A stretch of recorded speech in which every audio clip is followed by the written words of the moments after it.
We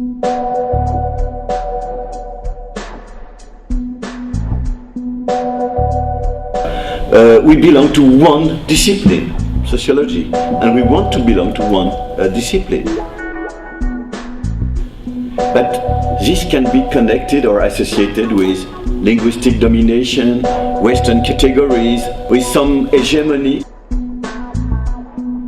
This film offers a glimpse of the varied debates that took place at an extraordinary conference of the ISA in Taiwan.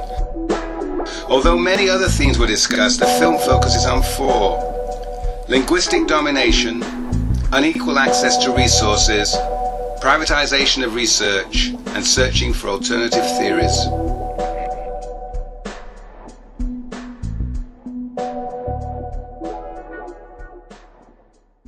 I think that most of the people who have spoken and people who have English as a second language have expressed the opinion that English is necessary, because we do need a lingua franca, and this happens to be at hand, if that is so. And whether it's English and whether in the future it's Chinese, it doesn't really matter very much. We need a lingua franca. The place of language in contemporary world is the result of competition. The language question, it's a paradoxical question, and it needs to be treated with extraordinary seriousness, because I know that some of my most talented colleagues do not feel that they can express themselves in the International Sociological Association. I would love current sociology, international sociology journals to accept submission in other language. At least for Mexico, of course, we have some pressures to publish in English, but we have a very good journals in Spanish, and we encourage people to do that, because yes, it's needed to be balanced. Arabic publications did not count, and now we are fighting. We've been fighting through that Arabic publications become, if you want to, taken into consideration. Funnily enough, some of the American journals that are classed as international are in fact national, because of course they do not ever need to have foreign intellectuals on their editorial boards. So there's this kind of asymmetry there. We produce this asymmetry in our own practice, and of course, it's a very difficult question to answer, whether we should have different standards, how can you really make sure that everybody has access to equal resources? It's easier said than done. Dealing with the dominant structures that run our life, and how we should be able to reshape and reconfigure it. When we have to attend a conference, we naturally have to rely on external support, because no government would support you to attend a conference. No government, no university would support you to attend a conference. No private foundation is there to support you to attend a conference. And so how can Southern sociologists participate in the global public discourse? There is a need for solidarity across the sociological profession, ranging from the north to south and east to west, so that we might be able to address this asymmetry, collectively, and I think we might have to think in terms of strategies to address, the asymmetry. I've been listening to several papers now, and I'm fascinated because they all come up with the same issue, which is the privatization of the universities, the privatization of research, the emerging and growing role of foreign research funding, for agendas and for discourse of, if you want to, civil society, poverty, democracy, development. You constantly need to be able to frame your research within strategic research projects that will somehow be relevant to politics, be relevant to business, etc. Multilateral institutions giving out, research opportunities actually makes the academics or sociologists, their knowledge productions very highly commodified. It becomes segmented and privatized. What we have, I think, is homo consulturescus, someone who is out there looking for opportunities to make some bucks. So I think it's undermining the whole interpreters of sociology in Mozambique. What is difficult now is to be a sociologist. So the question, I think, would be, how is sociology possible today?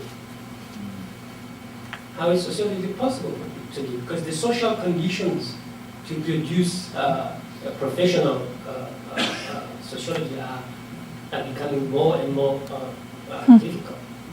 We're drifting gradually into the role of technicians, call in, do some studies, do PowerPoints, graphs, show the, and then disappear.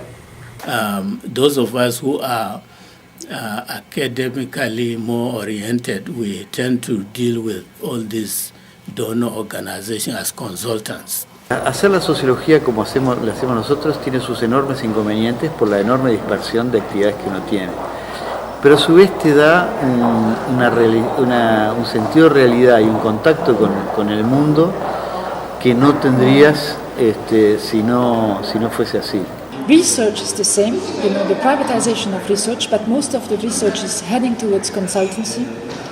But when you look at the production, the intellectual production, you will be, it's striking to see how, the poverty of, if you want to, interesting sociological, anthropological research. For me, it's clear that we need and we want to debate more and more theoretically. At that stage, we did not debate, we just expressed this desire. We did not fight theoretically. The truth is that U.S. still being the center of knowledge production, and most, you look at the elites from developing world, a lot of them still train in the U.S. or Europe. So you kind of go back home and bring, like the dominant ideology kind of get perpetuated. In my part of the world, may also be the case elsewhere, we do not have the opportunity to talk about theory. There are no conferences or forums on theory. So I think it is important, and I support what others have been saying about highlighting theory, both in terms of highlighting local theory as well as revisiting Western classics. I mean, it would be very interesting and excellent to have a theory on a conference revisiting Weber from our point of view.